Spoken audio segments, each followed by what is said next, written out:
it's important to remember that, in some states this isn't an issue because in some, especially some very conservative states, public employees have very limited collective bargaining rights, and they don't actually have very good pensions or benefits or anything like that.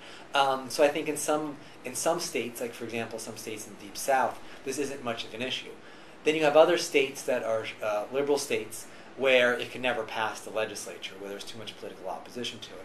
I think the states in the Midwest are the ones that kind of fall in the middle, where they, especially a state like Ohio, which may lean Republican, which is now Republican controlled, and they're but you actually have public employees that have decent benefits and they have collective bargaining, good collective bargaining rights and so on and so forth. So I think we're seeing it there because they avoid either extreme and they're somewhere in the middle, which makes for more political contentiousness and more fierce political battles. I don't see this necessarily like a wave sweeping the country.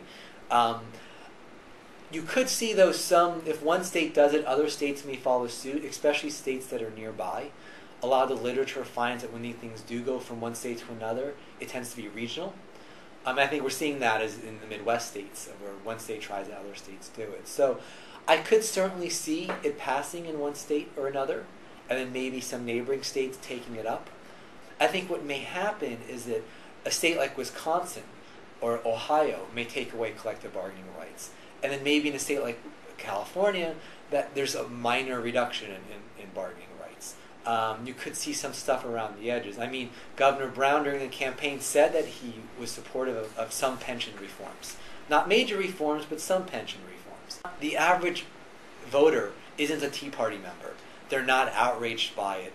And I think that Scott Walker in Wisconsin and others may be miscalculating here, and it could come back to haunt them. That if they take too hard of a line, I think that your average voter, who are the ones that decide elections ultimately, your middle-of-the-road independent voter that doesn't have strong partisan views, that they may turn against the Republicans on this. So I think that they're overreaching. But I think that labor unions are a relatively weak force in politics, and they're getting weaker.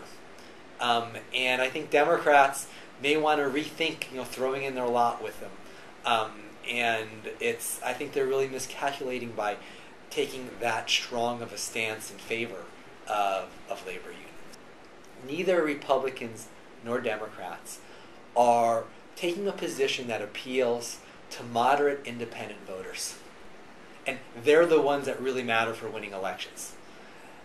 They're the ones that ultimately decide who holds power in this country.